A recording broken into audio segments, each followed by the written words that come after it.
నమస్తే, welcome to 99 TV health. Hormonal issues ఇవి ఎందుకు వస్తున్నాయి? ఇవి ఎక్కువ మందిలో వస్తూ ఉన్నాయి ఈ మధ్యకాలంలో. దీనికి రీజన్ ఏంటి? మనం తీసుకునే ఫుడ్, మన జీవనశైలి, దీనికి ఎలాంటి జాగ్రత్తలు తీసుకోవాలి? అలాగే హైట్ బాగా పెరిగినా, హైట్ తక్కువ ఉన్నా దీనికి కూడా హార్మోనల్ ఇష్యూస్ అయినా రీజన్స్. ఈ విషయాల మీద మనకి సలహాలు, సూచనలు అందించడానికి మనతో ఉన్నారు senior consultant, adult and paediatric endocrinologist, అలాగే డయాబెటాలజిస్ట్ డాక్టర్ శ్రీ నాగేష్ గారు. వారితో మాట్లాడతాం. నమస్తే డాక్టర్. నమస్తే డాక్టర్ గారు, హార్మోనల్ ఇదే వింటున్నాం, అది చాలా కామన్గా ఎక్కువ మందిలో ఉంటున్నాం. అంటే మరి ఇది వరకు లేదా, మరి ఇప్పుడు పెరిగిందో తెలియట్లేదు. అసలు ఈ హార్మోనల్ ఇష్యూస్, గ్రోత్ హార్మోన్ అంటే ఏంటి, ఎందుకు వస్తున్నాయి ఈ హార్మోనల్ ఇష్యూస్? ఈ హార్మోనల్ ఇష్యూస్ ఎప్పటి నుంచో ఉన్నాయండి. మనిషి పుట్టినప్పటి నుంచి హార్మోనల్ ఇష్యూస్ ఉన్నాయి. కానీ ఇంతవరకు ఈ ఫీల్డ్ గురించి అవగాహన మనకి చాలా తక్కువ ఉండేది. ఇన్ఫ్యాక్ట్ ఇప్పుడు వచ్చే 24th April is called world hormone day. అంటే ఎగ్జాక్ట్లీ 100 years క్రితం ఇదే రోజు హార్మోన్ అనే term Bayliss and starling coin చేశారు. 110 years క్రితం వరకు అసలు ఒక హార్మోన్ అని ఒకటి ఉంటుంది, బాడీలో ఉన్న ఫంక్షన్స్ అన్ని ఇది రెగ్యులేట్ చేస్తుంది అనే ఐడియా ఎవరికి ఉండేది కాదు. సో మొదట్లో హార్మోన్స్ గురించి మనకి ఎక్కువ అవగాహన ఉండేది కాదు. హార్మోన్స్ టెస్ట్ చేసే ల్యాబ్స్ కూడా చాలా తక్కువ ఉండేవి. ఇన్ఫ్యాక్ట్ 20-25 years క్రితం కూడా హైదరాబాద్లో ఓన్లీ 4 or 5 ల్యాబ్స్ ఉండేవి హార్మోన్స్ టెస్ట్ చేసేవి. The last 10 years hormones test చేసే ల్యాబ్స్ పెరగడం జరిగింది. హార్మోన్స్ గురించి అవగాహన పెరిగింది. ఈ జబ్బులు ఎప్పటి నుంచో ఉన్నాయి, ఈ మధ్యకాలంలో అవగాహన పెరుగుతుంది. ఎండోక్రైనాలజిస్ట్ నెంబర్ పెరగడంతో పబ్లిక్కి కూడా హార్మోన్స్ పట్ల అవగాహన పెరుగుతుంది. అయితే అసలు ఏంటి హార్మోన్ యొక్క పాత్ర ఏంటి, ఇది ఈ మన శరీరానికి ఎందుకు అంత కీలకం? చూడండి, హార్మోన్స్ అనేవి వీటిని తెలుగులో గ్రంథులు అంటారు. అంటే గ్లాండ్స్ అంటే ఒక్కొక్కటి ఒక్కొక్క ఏరియాలో ఉంటాయి. పిచ్యూటరీ గ్లాండ్, హైపోథలామస్ గ్లాండ్ అయితే తలలో ఉంటాయి, బ్రెయిన్ పక్కన ఉంటాయి. థైరాయిడ్, పారాథైరాయిడ్ గొంతులో ఉంటాయి. ప్యాంక్రియాస్ అంటే కడుపులో ఎడం పక్కన ఉంటుంది. టెస్టిస్ మగవాళ్ళలో, ఓవరీస్ ఆడవాళ్ళలో ఉంటాయి. ఎడ్రినల్ గ్లాండ్ అంటే కిడ్నీ పైన ఉంటుంది. ఈ గ్లాండ్స్ అన్ని హార్మోన్స్ అంటే ఒక రకమైన కెమికల్ మెసెంజర్స్. బాడీలో ఆర్గన్స్ ఇలా పనిచేయాలి, ఈ పద్ధతిలో పనిచేయాలి అని రెగ్యులేట్ చేసి నియంత్రించే హార్మోన్స్. ఈ గ్లాండ్స్ ఏం చేస్తాయంటే ఆ హార్మోన్స్ని బ్లడ్లోకి రిలీజ్ చేస్తాయి. ఆ బ్లడ్లోకి రిలీజ్ అయ్యాక మల్టిపుల్ ఆర్గన్స్ దగ్గరికి వెళ్ళి, అంటే కొన్ని హార్ట్కి వెళ్తాయి, కొన్ని కిడ్నీకి వెళ్తాయి, కొన్ని హార్మోన్స్ లివర్కి వెళ్తాయి, కొన్ని మన పేగులకి వెళ్తాయి, కొన్ని హార్మోన్స్ ఏమో మన బోన్కి వెళ్తాయి. ఈ రకంగా బాడీకి సంబంధించిన ఫంక్షన్స్ అన్ని కొన్ని మెదడుకి వెళ్తాయి. ఫంక్షన్స్ అన్నీ ఈ హార్మోన్స్ కంట్రోల్ చేస్తాయి, నియంత్రిస్తాయి. సో టోటలీ బాడీ ఫంక్షన్స్ అన్నీ చివరికి మన శరీరం సక్రమంగా పనిచేయాలి అంటే ఈ హార్మోన్స్ నుంచి వెళ్ళిన సిగ్నల్స్ వల్లనే ఈ పనులు జరుగుతాయి అన్నమాట. అంటే ఇప్పుడు ఆ హార్మోన్స్ సమతుల్యత లేకపోవడానికి కారణం? హార్మోన్ సమతుల్యత లేకపోవడానికి చాలా కారణాలు ఉంటాయండి. అంటే గ్లాండ్ హార్మోన్స్ ప్రాబ్లమ్స్ సాధారణంగా 2 రకాలు ఉంటాయి. హార్మోన్ తక్కువ పనిచేయటము ఉంటుంది, ఎక్కువ పనిచేయటం ఉంటుంది. ఫర్ క్లాసిక్ ఎగ్జాంపుల్ మీకు హైపోథైరాయిడిజం ఉంది అనుకోండి. థైరాయిడ్ గ్లాండ్ ఉత్పత్తి చేయాల్సినంత హార్మోన్ ఉత్పత్తి చేయకపోతే హైపోథైరాయిడిజం, ఉత్పత్తి చేయాల్సిన దానికంటే ఎక్కువ హార్మోన్ ఉత్పత్తి చేస్తే హైపర్ థైరాయిడిజం, గ్రేవ్స్ డిసీజ్ అంటాం. అంటే మనుషులు సన్నగా అయిపోవటం, చేయి వణకటం. ఇది డయాబెటీస్ అంటే ప్యాంక్రియాస్ గ్రంథి సరిపడినంత ఇన్సులిన్ ఉత్పత్తి చేయకపోవడం. కుషింగ్ సిండ్రోమ్ అంటారు. అంటే ఎడ్రినల్ గ్లాండ్ అవసరమైన దానికంటే ఎడ్రినల్ హార్మోన్స్, స్టిరాయిడ్ హార్మోన్స్ ఎక్కువ ఉత్పత్తి చేస్తే కార్టిజాల్, బరువు పెరగటము, ఏమో ఫ్రాక్చర్స్ రావటము, చర్మం సన్నబడటము, కడుపు మీద ఎర్రటి చారలు రావటము, ఇలాంటి కండిషన్స్ అన్నీ వస్తాయి అన్నమాట. ఎక్కువైన ప్రాబ్లమే, తక్కువైన ప్రాబ్లమే హార్మోన్స్. ఉమెన్కి ఓవరీ పనితనము ఎఫెక్ట్ అయింది అనుకోండి, బ్యాలెన్స్ తప్పింది అనుకోండి, పీసీఓఎస్ చాలా సాధారణంగా వినే condition. PCOS, polycystic ovarian syndrome, చాలా ఎక్కువయ్యాయి. ఇవి ఎప్పటి నుంచో ఉన్నాయి. కానీ ఈ మధ్యకాలంలో ఏంటంటే బరువు ఎక్కువ ఉండడం వలన పెరిగాయి, ప్రపంచంలో పెరిగాయి. రెండోది ఏంటి అంటే ఇన్ఫర్టిలిటీ ఇష్యూస్ లాంటివి ఎక్కువ రావడంతో వీటి మీద అటెన్షన్ ఎక్కువైంది. ప్రపంచం దృష్టి ఎక్కువ కేంద్రీకరించడం అయింది దీని మీద. డాక్టర్ గారు, ఇక హైట్ విషయానికి వస్తాయి. చెప్పండి. హైట్ విషయంలో అంటే కొందరు పొట్టిగా ఉంటారు, కొందరు హైట్ ఎక్కువ ఉంటారు. ఇది జెనెటికల్గా వస్తుందా, లేకపోతే హార్మోన్ ప్రాబ్లమా? ఇది మల్టిపుల్ రీజన్స్ ఉంటాయండి. హైట్ విషయంలో ఎప్పుడైనా కానీ మెజారిటీ ఈజ్ జెనెటిక్. 50-60% ఎప్పుడు కానీ కంకార్డెన్స్ జెనెటిక్ ఉంటుంది. కొంతమేరకు న్యూట్రిషనల్ ఉంటుంది. న్యూట్రిషనల్ ఈ మధ్యకాలంలో రోల్ చాలా ఇంపార్టెంట్. ఎందుకంటే మీరు గమనిస్తే 1940s నుంచి ఇప్పటికీ వరల్డ్లో యావరేజ్ హైట్ 4 to 5 centimeters పెరిగింది. అది జెనెటిక్ చేంజెస్ వలన అంత ఫాస్ట్గా పెరగదు. ఒక 60-70 ఏళ్ళలో హైట్ అంత ర్యాపిడ్గా ప్రపంచం అంతా ప్రోగ్రెస్ అవ్వటం అనేది అవ్వదు. అది టోటలీ న్యూట్రిషన్ వలన, న్యూట్రిషన్ పట్ల మనకు పెరిగిన అవగాహన వలన, ఇన్ఫెక్షన్స్ డిజీజెస్ ఇలాంటివి తగ్గడం వలన వచ్చిన హైట్ గెయిన్. మనం అందరం కూడా మన పేరెంట్స్ కంటే పొడుగ్గా ఉన్నాము. ఇప్పుడు ఫ్యూచర్ జనరేషన్స్ కూడా మనకంటే ఇంకా పొడుగ్గా ఉంటారు. That is totally dependent on nutrition. Nutrition సరిగ్గా ఉన్నా కూడా చాలామంది హైట్ ప్రాబ్లమ్స్తో వస్తారు. ఎందువల్ల? మేజర్గా హైట్ జెనెటిక్ కాంపనెంట్ డెఫినెట్గా ఉంటుంది. రెండోది మీరు గుర్తు చేసుకోవాల్సింది ఏంటంటే హైట్ విషయంలో ఏ ఇన్ఫెక్షన్ వచ్చినా, మీకు మలేరియా వచ్చినా, టైఫాయిడ్ వచ్చినా, ఏ రకమైన ఇన్ఫెక్షన్ వచ్చినా, ఫీవర్ ఎలా వస్తుందో బాడీకి సంబంధించిన ఏ ఆర్గన్లోనైనా ప్రాబ్లం వచ్చింది అనుకోండి, అది గ్రోత్ మీద ఎఫెక్ట్ చూపిస్తుంది పిల్లలు. కిడ్నీ ప్రాబ్లం వచ్చింది అనుకోండి, హైట్ పెరగరు. థైరాయిడ్ ప్రాబ్లం వచ్చింది అనుకోండి, హైపోథైరాయిడిజం వచ్చింది అనుకోండి, హైట్ పెరగరు. లంగ్ ప్రాబ్లం వచ్చింది అనుకోండి, ఆస్టమా ఉంది అనుకోండి, హైట్ పెరగరు. గుండె సంబంధించిన జబ్బులు ఉన్న పిల్లలు చాలా సాధారణంగా హైట్ పెరగరు. పుట్టుకతో గుండెలో రంధ్రాలతో వస్తారు. చాలా సింపుల్ యూరినరీ ఇన్ఫెక్షన్, బ్లడ్ తక్కువ అవటము, న్యూట్రిషన్ లేకపోవడం, ఇట్లాంటి కారణాల వల్ల కూడా హైట్ రాకపోవచ్చు. So generally growth component genetic component ఉంటుంది, హార్మోనల్ కాంపనెంట్ ఉంటుంది, ఇలాంటి ఎక్స్టర్నల్ డిసీజెస్ కాంపనెంట్ కూడా చాలా ఉంటుంది. ఇవన్నీ కలిపి ఒక పర్సన్ ఎంత హైట్ పెరుగుతాడో అనేది డిటర్మిన్ చేస్తాయి. వీటిలో ఏది దెబ్బతిన్నా మన ఫైనల్ హైట్ దెబ్బతింటాం. అయితే పిల్లల గ్రోత్ హెల్దీగా ఉంది లేదు అనేదాన్ని తల్లిదండ్రులు ఐడెంటిఫై చేయగలరా?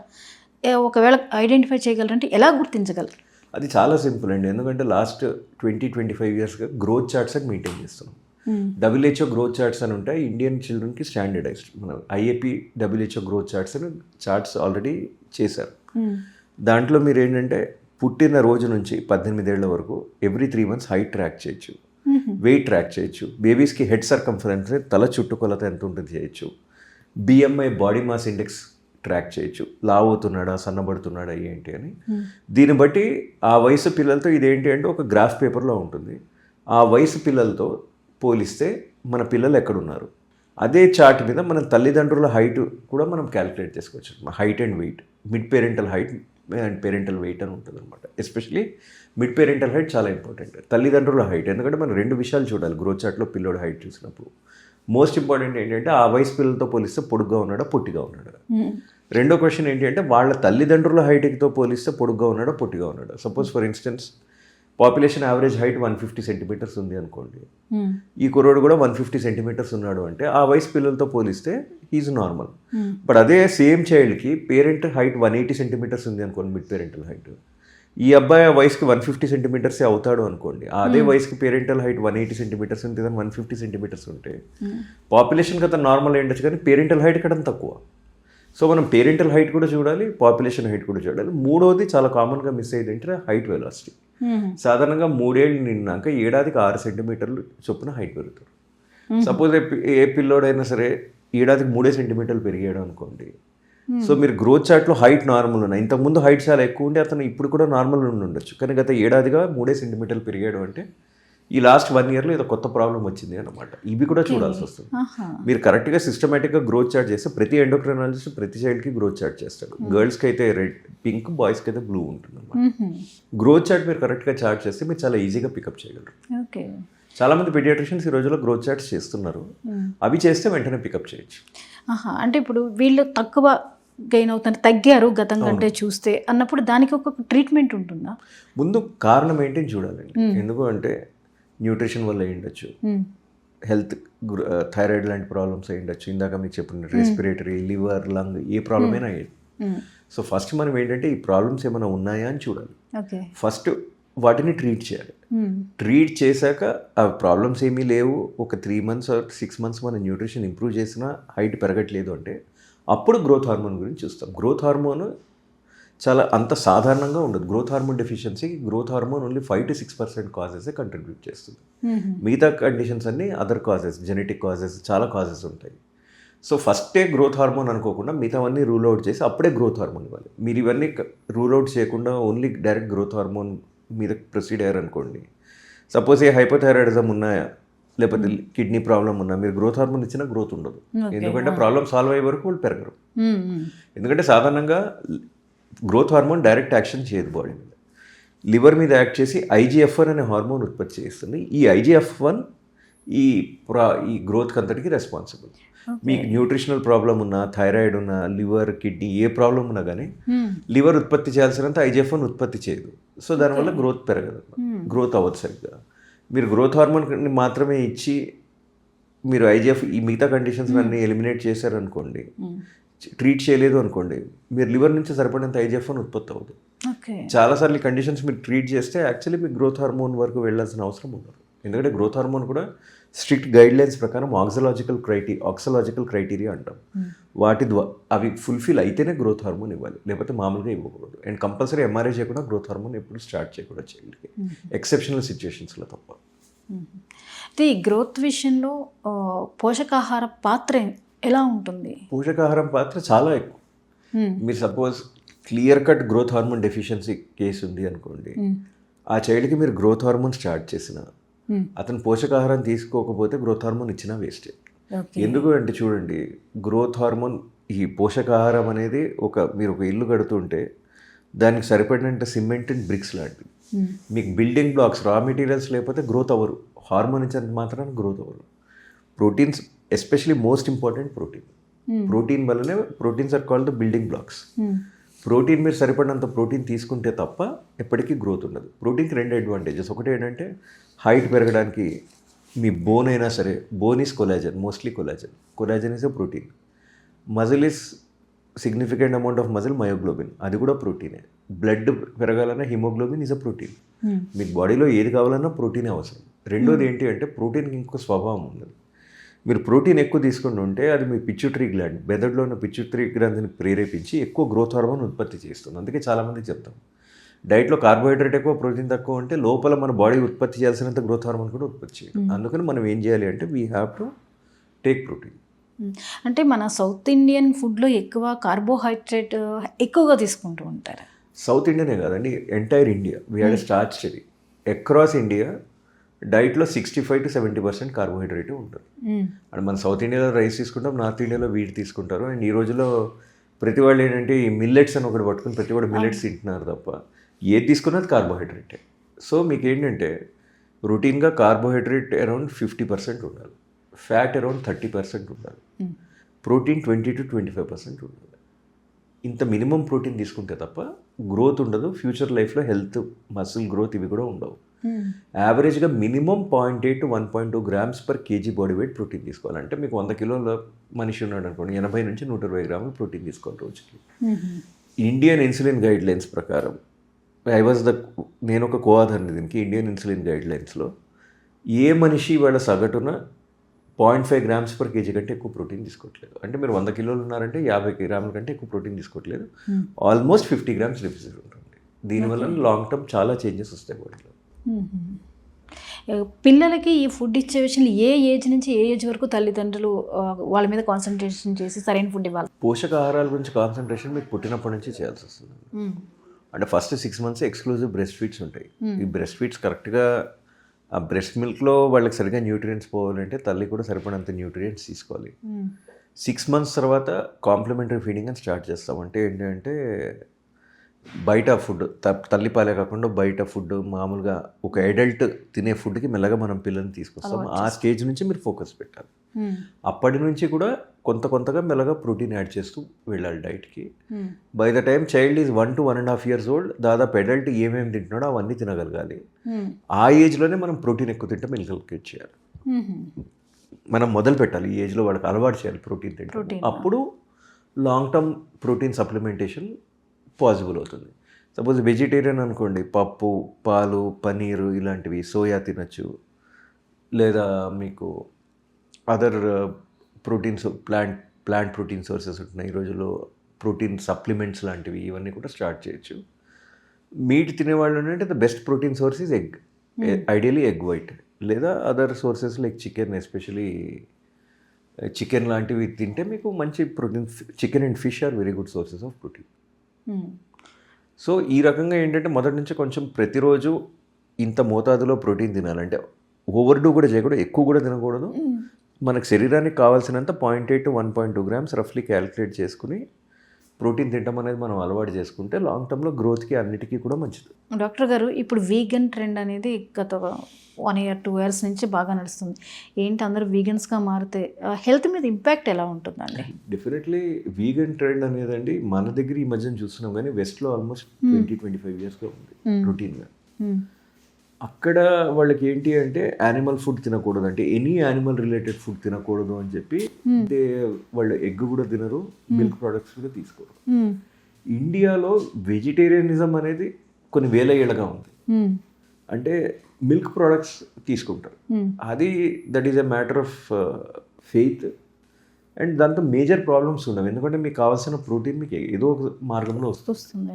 మీరు కరెక్ట్గా ప్లాంట్ ప్రోటీన్ అయినా సరే ఆర్ మిల్క్కి సంబంధించిన ప్రోటీన్ అయినా సరే మీరు తీసుకున్నారు అనుకోండి, తీసుకోవాల్సిన పద్ధతిలో మీకు ప్రాబ్లం ఉండదు. వెగనిజంతో ప్రాబ్లం ఎక్కడ ఉంటుంది, ప్రాబ్లం ఎక్కడ వస్తుందంటే your diets become very restrictive. అంటే ఫర్ ఇన్స్టెన్స్ మీకు మిల్క్ లేదు, మీట్ ఎనీవే తినరు, ఎగ్ తినరు, ఇంకా సోర్స్ ఆఫ్ ప్రోటీన్ మిగిలింది మనకు ఆల్మోస్ట్ సోయా తప్ప ఇంకా మీకు సోర్స్ ఆఫ్ ప్రోటీన్ వేరే ఏమి ఉండదు. సో సోయా, టోఫు లాంటిది, టోఫు కూడా సోయా నుంచే వస్తుంది, పనీర్ ఇవి కూడా తినరు వాళ్ళు. సో వాళ్ళకి సోర్స్ ఆఫ్ ప్రోటీన్ చాలా తగ్గిపోతుంది, కొన్ని మైక్రో న్యూట్రియంట్స్ తగ్గిపోతాయి వెగనిజం ట్రెండ్ వల్ల. So on the whole short term వెగనిజంతో ప్రాబ్లమ్స్ లేకపోయినా లాంగ్ టర్మ్ మాత్రం definite protein decrease, protein intake మాత్రం డెఫినెట్లీ తగ్గుతుంది. సో దీనివలన ఫ్యూచర్ లైఫ్లో ప్రాబ్లమ్స్ చాలా ఉంటాయి. అండ్ రెండోది వెగనిజం ఎందుకు అడాప్ట్ చేయాలి అనుకోండి, వెగనిజం అడాప్ట్ చేయటానికి veganism is better then vegetarian and lacto vegetarian, ovo vegetarian అంటారు. అంటే మీరు ఓన్లీ మిల్క్ తీసుకుని మిగతా తీసుకోకపోతే లాక్టో వెజిటేరియన్. ఓవో వెజిటేరియన్ అంటే మిల్క్ ఎగ్స్ తీసుకుంటారు, ఓవో వెజిటేరియన్ అంటే ఓన్లీ ఎగ్స్ తీసుకుంటారు. లాక్టో వెజిటేరియన్స్కి వీళ్ళకి సాధారణంగా ప్రాబ్లమ్స్ ఉండవు. రెండోది వెగనిజంకి నాన్ వెజ్ తినే వాళ్ళకన్నా ఈ లాక్టో వెజిటేరియన్స్ కన్నా వెగనిజం బెనిఫిషియల్ అని కూడా మన దగ్గర ఎవిడెన్స్ అయితే ఏమీ లేదు. ఉన్న ఫ్యూ పేపర్స్ వెగనిజం సపోర్ట్లో వచ్చినా కూడా స్మాల్ లిమిటెడ్ స్కేల్ పేపర్స్ అన్నమాట. అట్లాంటి సినారియోలో అడాప్టింగ్ వెగనిజం ఫర్ హెల్త్ అనేది పాజిటివ్ ట్రెండ్ కాదు. ఇక ఎర్లీ ప్యూబర్టీ, దీనికి రీజన్స్ ఏంటి డాక్టర్? అంటే ఎర్లీ ప్యూబర్టీ చూడండి, ఈ మధ్యన పోస్ట్ లాక్డౌన్ చాలా విపరీతంగా చూస్తాం. ఇప్పటికి కూడా దాని మీద మల్టిపుల్ పేపర్స్ పబ్లిష్ అయ్యాయి. నేను వారానికి అట్లీస్ట్ 2-3 చూస్తాను. Just around lockdown time puberty start అయ్యి తర్వాత హైట్ పెరిగిన వాళ్ళు చాలామంది వస్తుంటారు. దీనికి కారణాలు ఎగ్జాక్ట్గా మనకి ఇవాళ కూడా తెలియదు. మల్టిపుల్ థియరీ, స్ట్రెస్ అన్నారు, తర్వాత ఒబేసిటీ పెరగటం అన్నారు, ఫ్యాట్ మాస్ పెరగటం అన్నారు, కానీ దానికి మాత్రం ఎగ్జాక్ట్ రీజన్ ఇవాళ కూడా మనకు తెలియదు. But this was a world wide phenomena. Around covid time 2020లో 10 ఏళ్ళకి 9 ఏళ్ళకి పీరియడ్ స్టార్ట్ అయిన ఆడపిల్లలు కొన్ని వేల మంది, ఇన్ఫ్యాక్ట్ లక్షల మంది ఉన్నారు ప్రపంచం. దానికి మనకు రీజన్ తెలియదు. ఎర్లీ ప్యూబర్టీ రోజుల్లో చాలా కామన్ అయింది. దానికి మెయిన్ రీజన్ ఏంటంటే ఒకటి ఇంక్రీజింగ్ ఫ్యాట్. మీకు ఒక క్రిటికల్ బాడీ వెయిట్ అని ఉంటుంది, 30-31 కిలోస్ మీ బాడీ వెయిట్ మీరు దాటారు అనుకోండి, స్లోలీ బాడీలో ప్యూబర్టల్ చేంజెస్ వచ్చేస్తాయి. రెండోది ఎన్వైర్మెంటల్ ఎండోక్రైన్ డిస్రప్టర్స్ అంటాం. అంటే ఎన్వైర్మెంట్లో ఉన్న like for instance typical example in India is DDT. మనం ప్రపంచంలో DDT ఉత్పత్తి చేసే ఏకైక కంట్రీ. DDT వాడటంలో కూడా 9 కంట్రీలో మనం ఒకళ్ళం world's largest user. DDT metabolite ఉంటుంది మిథాక్సిక్లోర్ అని. మిథాక్సిక్లోర్ బాడీలో జస్ట్ ఫీమేల్ హార్మోన్ ఎస్ట్రోజన్లో యాక్ట్ చేస్తుంది. సో దానివల్లనే హార్మోనల్ ప్రాబ్లమ్స్ వచ్చే అవకాశం ఉంది. ఎట్ ద సేమ్ టైం సడన్గా DDT వాళ్ళు స్టాప్ చేయాలి అంటే స్టాప్ చేయాలి. సో దీనివల్ల ఏమవుతుందంటే ప్రాబ్లం కాంపౌండ్ అవుతుంది. కొన్ని పర్టికులర్ ప్లాస్టిక్స్ ఉంటాయి, బిస్ఫినాల్స్ ఇట్లాంటివి, వీటి వలన కూడా ఈ ఎండోక్రైన్ డిస్రప్షన్ అనేది చాలా ఎక్కువ వస్తూ ఉంటుంది. ఈ disruption is one more cause. రెండోది ఏంటి అంటే చాలామందికి ఈ థియరీ ఉంటుంది ఏంటి అంటే వీటిలో కూడాను కొంచెం మెచ్యురేషన్ ప్రోడక్ట్స్ ఇట్లాంటివి, కొన్ని ఓవ్యులేషన్ కౌకి ఏంటంటే పాలు కంటిన్యూస్గా రావడానికి కొన్ని రకమైన ఎస్ట్రోజన్ లాంటి ఇంజెక్షన్స్ ఇచ్చారు, అవి వాటి వలన కూడా పీరియడ్స్ ఎర్లీ వస్తున్నాయి అని. On paper as a proof of concept it looks good. కానీ ప్రాక్టికాలిటీలో మనం ఏంటంటే ఎనీ సిచ్యువేషన్లో ఎండోక్రైన్ డిస్రప్టర్ గురించి మనం ప్రూవ్ చేయాలి అంటే మనం చేయాల్సింది, మనకి rule is it's a diagnosis of exclusion. అంటే దీనివల్లనే మనకి పీరియడ్స్ ఎర్లీ వచ్చాయని మనం చెప్పలేం. మిగతా అన్ని కాసెస్ రూల్ అవుట్ చేసుకుంటే కానీ మనం ఈ పర్టికులర్ మిల్క్ వల్ల కానీ ఈ మీట్ వల్ల మాత్రమే కారణం అని మనం క్లియర్ కట్గా చెప్పలేము. అన్ఫార్చునేట్లీ అలా చెప్పడం చాలా సిచ్యువేషన్స్లో కుదరదు, ఎందుకంటే ఎర్లీ ప్యూబర్టీ మల్టిపుల్ కాసెస్ వల్ల వస్తుంది. సో ఒకదాన్ని పిన్ పాయింట్ చేసి ఈ డిస్రప్షన్ వల్లనే మనకు ప్యూబర్టీ వచ్చింది అని మనం చెప్పలేకపోతున్నాం. అందుకే ఇవాళ కూడా మనం రెమిడియల్ మెజర్స్ తీసుకోలేకపోతున్నాం. ఓకే, మరి లేట్ ప్యూబర్టీ ఇది కొందరిలో కనిపిస్తూ ఉంటుంది. లేట్ ప్యూబర్టీ ఉంటుంది. Late puberty is less common. ఈరోజు మనం ఎక్కువ చూసేది ఎర్లీ ప్యూబర్టీ. లేట్ ప్యూబర్టీ ఉంటుంది. లేట్ ప్యూబర్టీకి మల్టిపుల్ రీజన్స్ ఉంటాయి. Even early puberty hormonal causes, multiple causes, extreme, ఇది కోర్ ఎండోక్రైనాలజీ అనమాట. మీకు ఫర్ ఇన్స్టెన్స్ లేట్ ప్యూబర్టీ అనుకోండి, సింపుల్ న్యూట్రిషన్ డెఫిషియన్సీ ఉంటే ఉండొచ్చు, ఎథ్లీట్ ఓవర్ ట్రైనింగ్ ఉంటే ఉంటుంది, హైపోథాలమిక్ ఎమెనోరియా అంటాం. అంటే కొంతమంది జిమ్నాస్ట్ ఇట్లాంటి వాళ్ళు రన్నర్స్ 5-6 గంటలు ఎక్సర్సైజ్ చేస్తుంటారు. సో ఇంకా బాడీ టోటలీ స్ట్రెస్ సిస్టంలోకి వెళ్ళిపోతుంది. దానివల్ల ఏమవుతుంది అంటే వాళ్ళకి పీరియడ్ సరిగ్గా అవ్వవు. కొంతమందికి ప్రొలాక్టిన్ అనే హార్మోన్ ఉంటుంది, అంటే పాలు ఉత్పత్తి చేసే హార్మోన్. దానిలో చిన్న ట్యూమర్ లాంటిది వచ్చి ప్రొలాక్టిన్ ఎక్కువ ఉత్పత్తి అయింది అనుకోండి, పీరియడ్స్ ఆగిపోతాయి. ఓవరీకి ఎనీ డ్యామేజ్ అయినా సరే పీరియడ్స్ ఆగిపోతాయి. సింపుల్ మమ్స్ లాంటి జబ్బు వచ్చినా సరే you might have a problem. రెండోది ఏంటంటే LH-FSH హార్మోన్స్ ఉంటాయి కదా, LH-FSH హార్మోన్స్ వల్ల కూడా మీకు ఇరెగ్యులారిటీస్ రావచ్చు. సో ఒకదానికి డిలేడ్ ప్యూబర్టీ టర్నర్ సిండ్రోమ్ అనే జెనెటిక్ కండిషన్ ఉంటుంది, అందులో డిలేడ్ ప్యూబర్టీ ఉంటుంది. డిలేడ్ ప్యూబర్టీ ఒక కండిషను ఒకటి అని లేదు. డిలేడ్ ప్యూబర్టీ కూడా సమాజంలో ఫెయిర్లీ కామన్. బట్ అన్ఫార్చునేట్లీ చాలామంది ఏంటంటే ఒక సోషల్ స్టిగ్మాలా తీసుకుని డాక్టర్ని ఎండోక్రైనాలజిస్ట్ని అప్రోచ్ అవ్వడానికి హెసిటేట్ చేస్తారు. సాధారణంగా ఏం చేస్తామంటే ఆడపిల్లకి 13 ఏళ్ళు దాటినాక కూడా పీరియడ్స్ రాకపోయినా, లేదా సెకండరీ సెక్షువల్ క్యారెక్టర్ డెవలప్మెంట్ అవ్వకపోయినా, అంటే ఛాతీ పెరగటం కానీ ఇట్లాంటి మెయిన్గా లేదు అనుకోండి, అప్పుడు ఇమీడియట్లీ ఎండోక్రైనాలజిస్ట్ కన్సల్ట్ చేయాలి. మగపిల్లాడి కేసులో 14 years. అప్పుడు చేసి ఫర్దర్గా టెస్టింగ్ చేసి ఎందువల్ల వచ్చిందో చూసి దానికి ట్రీట్మెంట్ చేయడానికి ట్రై చేస్తాం. చాలా మంచి ట్రీట్మెంట్స్ ఉన్నాయి, కానీ టైంకి రావాలి. ఓకే, ఇప్పుడు ఎర్లీ ప్యూబర్టీ ఇష్యూ రాకుండా ఉండడానికి ఏదైనా ట్రీట్మెంట్ కానీ లైఫ్ స్టైల్ కానీ ఏదైనా చేంజ్ చేసుకునే ఛాన్సెస్ ఉన్నాయి? ఎర్లీ ప్యూబర్టీని ఎలా ఆపాలి అంటే ఎర్లీ ప్యూబర్టీ 2 క్వశ్చన్స్ ఉంటాయి. దీన్ని ఎర్లీ ప్యూబర్టీ అందామన్నా కూడా దాన్ని కరెక్ట్ సైంటిఫిక్ టర్మ్ వచ్చేసి ప్రికాషస్ ప్యూబర్టీ. అంటే 8 ఏళ్ల లోపల బాడీలో ప్యూబర్టీ చేంజెస్ వస్తే దాన్ని ప్రికాషస్ ప్యూబర్టీ అంటాం. అది దాంతో వచ్చే 2 మేజర్ ప్రాబ్లమ్స్ వస్తాయి. ఎందుకు అంటే ఎవరికైనా కానీ మీకు ఇందాక నేను చెప్పినట్టు పీరియడ్స్ స్టార్ట్ అయ్యాక హైట్ ఆగిపోతున్నారు. సో ఈ ప్రికాషన్స్ ప్యూబర్టీ ఉన్న వాళ్ళు ఏంటంటే హార్మోన్స్ పెరగడం వల్ల 6-7 ఏళ్ల వయసులో మిగతా పిల్లల కంటే బాగా పొడుగ్గా ఉంటారు. 10 yearsకి గ్రోత్ ఆగిపోతుంది. సో ఫైనలీ వీళ్ళ ఫ్రెండ్స్ వీళ్ళకంటే ముందు ఎవరో పొట్టిగా ఉన్నారో వీళ్ళని ఓవర్టేక్ చేసేస్తారు ఫ్యూచర్ లైఫ్లో. హైట్ ఒకటి ప్రాబ్లం. రెండోది 8-9 ఏళ్ళకి పీరియడ్స్ వచ్చాయి అనుకోండి, పీరియడ్ హ్యాండిల్ చేసే ఇమోషనల్ మెచ్యూరిటీ చాలా మంది ఉంటుంది. ఈ 2 రకాల కారణాల వల్ల మనకు ప్రాబ్లం ఉంటుంది. మెయిన్గా ఏంటి అంటే వెయిట్ కంట్రోల్ చేసి ఒబేసిటీ లేకుండా ఉంటే చూడాలి. ఎందుకంటే ఫ్యాట్ నుంచి కూడా ఎస్ట్రాడియోల్ ఇలాంటి హార్మోన్స్ ప్రొడ్యూస్ అవుతాయి, ఎస్ట్రోజన్ ఇలాంటి హార్మోన్స్ ప్రొడ్యూస్ అవుతాయి అన్నమాట. సో మనం ఫ్యాట్ ఎంత తక్కువ ఉంటే అంత ఫిట్గా ఉంటే మనకి అంత బాడీలో ఫ్యాట్ తక్కువ ఉంటే స్టిరాయిడ్ హార్మోన్స్ ఉత్పత్తి అయ్యే అవకాశం తక్కువ.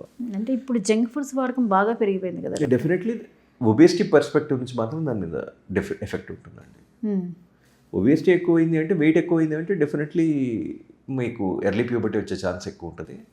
రెండోది ఏంటంటే ఈ ప్రికాషన్స్ ప్యూబర్టీ వచ్చి ప్రూవ్ అయింది అనుకోండి, చాలాసార్లు సాధారణంగా ఇంకా పీరియడ్స్ ఇంకా రాకుండా ఆల్రెడీ పీరియడ్స్ స్టార్ట్ అయితే ఆపడానికి GnRH అగోనిస్ట్ అనే ఇంజెక్షన్ ఇస్తాం. ఇదేం చేస్తుంది అంటే ఫస్ట్ మంత్లీ 3 months ఇస్తాం, తర్వాత ఎవ్రీ 3 months ఇస్తాం. ఇది ఇచ్చినంత కాలము పీరియడ్ని ఒక పాస్ చేసేస్తుంది. ఇంకా ఏ స్టేజ్లో ఉన్నామో ఆ స్టేజ్ కంటే ముందుకు వెళ్లకుండా ఆపుతుంది. అంటే మనం టీవీ చూస్తుంటే ఫ్రీజ్ పెడితే ఫ్రీజ్ దగ్గర ఉన్నట్టు పాస్ దగ్గర పెట్టినట్టు అయిపోతుంది అనమాట. మనం ఎప్పుడు ట్రీట్మెంట్ ఆపేద్దాం అనుకుంటామో అప్పుడు స్టాప్ చేసేస్తే ఇంజెక్షన్ వితిన్ 3 months మళ్ళీ ప్రోగ్రెషన్ మొదలవుతుంది. చాలా మందికి మొదట్లో ఒక అపోహ ఉండేది, దీనివల్ల ఏంటంటే ఇరెగ్యులర్ పీరియడ్స్ వస్తే ఇంజెక్షన్స్ ఇవ్వడం వల్ల అనేది. రీసెంట్ స్టడీస్లో మాత్రం ఈ ఇంజెక్షన్ వలన ఏ సైడ్ ఎఫెక్ట్స్ లేవు. మెయిన్గా ఏంటంటే ఎర్లీ ప్యూబర్టీ వచ్చిన వాళ్ళకి ముందే వయసు కంటే ముందే పెద్ద మనిషి వాళ్ళకి స్వాభావికంగా వాళ్ళకి ఏదో ప్రాబ్లం ఉంది ఆ ప్యూబర్టీ టైమింగ్లో, అండ్ జీవితాంతం వాళ్ళకి సైకిల్స్ రెగ్యులర్గా వస్తాయి. మెడిసిన్ వల్ల కాదు, ఆ జబ్బులోనే సైకిల్స్ రెగ్యులర్గా వస్తాయి అన్నమాట జీవితాంతం. ఇప్పుడు ఈ పేరెంట్స్కి ఏం చెప్తారు? ఇప్పుడు కొత్త తరం పిల్లలు, ఆడపిల్లల తల్లులకి వాళ్ళు తీసుకోవాల్సిన ప్రికాషన్ మీరు ఏమైనా చెప్పగలరా? ప్యూబర్టీ గురించి చూడండి, లైఫ్ స్టైల్, యాక్టివిటీ. రెండోది ఏంటంటే మీ చైల్డ్ని ఎగ్జామిన్ చేస్తుంది, ప్యూబర్టల్ చేంజెస్ వచ్చాయా లేదా అని. ఇది మోస్ట్ ఇంపార్టెంట్. ఎందుకంటే చాలాసార్లు మా దగ్గర పేరెంట్స్ వస్తారు, చైల్డ్ ఆల్రెడీ 8-8.5 ఏళ్ళకి she has developed period start అయిపోయాయి. మీకు బాడీలో చేంజెస్ వచ్చి పీరియడ్ స్టార్ట్ అవ్వాలన్నా మినిమం 1 to 1.5 years పడుతుంది, ఓవర్ నైట్ అయిపోతుంది. సో పేరెంట్స్ని ఇన్ని రోజులు అబ్జర్వ్ చేయలేదా అంటే చూడలేదు చైల్డ్ని అంటారు. సో మీరు చైల్డ్ని డ్రెస్ చేసేటప్పుడు 5-7 ఏళ్ళకి చాలాసార్లు వాళ్ళే డ్రెస్ చేసుకుంటుంటారు. అయినా సరే పేరెంట్ రెస్పాన్సిబిలిటీ ఏంటంటే దే హ్యావ్ టు సూపర్వైజ్. వెళ్ళి అసలు చేంజెస్ ఉన్నాయో లేదా చూస్తే కానీ మనకు తెలియదు, లేకపోతే సడన్గా 1 fine day బ్లీడింగ్ అయిన రోజే తెలుస్తుంది. సో పేరెంట్స్ ఏంటంటే మీరు ఫోకస్ చేయాలి. అప్పుడప్పుడు పిల్లలు జెనిటలీ అది చూస్తూ ఉండాలి, వయసుకు సరిపడినట్టు పెరుగుతుందా, ఎక్కువ పెరుగుతుందో, తక్కువ పెరుగుతుందో అని చూసి అప్పుడు దాని గురించి డాక్టర్ దగ్గర ఒపీనియన్ తీసుకోవాలి. ఎందుకంటే రెండు కండిషన్స్కి కూడా ఓవర్ యాక్టివిటీ, అండర్ యాక్టివిటీ కూడా you have excellent medication. Only thing is patient టైంకి రావాలి. ఓకే. పీరియడ్ స్టార్ట్ అయ్యాక మనం జిఎన్ఆర్హెచ్ అగనిస్ట్ ఇంజెక్షన్ ఇవ్వడానికి, పీరియడ్ రాకముందు ఇవ్వడానికి height difference some times can be up to 5 to 6 centimeters. అంత తేడా ఉండొచ్చు హైట్. సో ఎంత తొందరగా పికప్ చేస్తే అంత తొందరగా రెస్పాన్స్ ఉంటుంది. అండ్ ప్రతి పేషెంట్ని మనం ట్రీట్ చేస్తామని కూడా రూల్ లేదు. కొన్ని కేసెస్లో ఏంటంటే చాలా స్లోగా ప్రోగ్రెసివ్ ఉంటే మనం జస్ట్ మానిటర్ చేసుకుంటాం. ఎప్పుడైనా ఇంకా నెక్స్ట్ ఫ్యూ మంత్స్లో పీరియడ్ వస్తుంది, వయసు పిల్లలతో పాటు హైట్లో వెనకబడి ఉంది అంటే అప్పుడు మనం ట్రీట్ చేస్తాం. లేకపోతే చాలాసార్లు ఓన్లీ అబ్జర్వేషన్లో పెడతాం. కానీ పేషెంట్ డాక్టర్ దగ్గరికి వస్తేనే మనం ఏమైనా చేయగలం. వాళ్ళు అది ఎప్పుడు రాగలరు అంటే పేరెంట్స్ గమనించాలి పిల్లలు. Thank you so much doctor. చాలా ఇంపార్టెంట్ విషయాన్ని ఇప్పుడు జనరేషన్ విషయంలో వచ్చే సమస్యని చాలా క్లియర్గా చెప్పారు. Thank you so much. నమస్తే. Thank you madam. చూసారు కదండి, ఇది ఈనాటి 99 టీవీ హెల్త్ నుంచి వచ్చిన ప్రత్యేక కార్యక్రమం. మరో ప్రత్యేకమైన అంశంతో మరో డాక్టర్తో కలుద్దాం. Keep watching 99 health.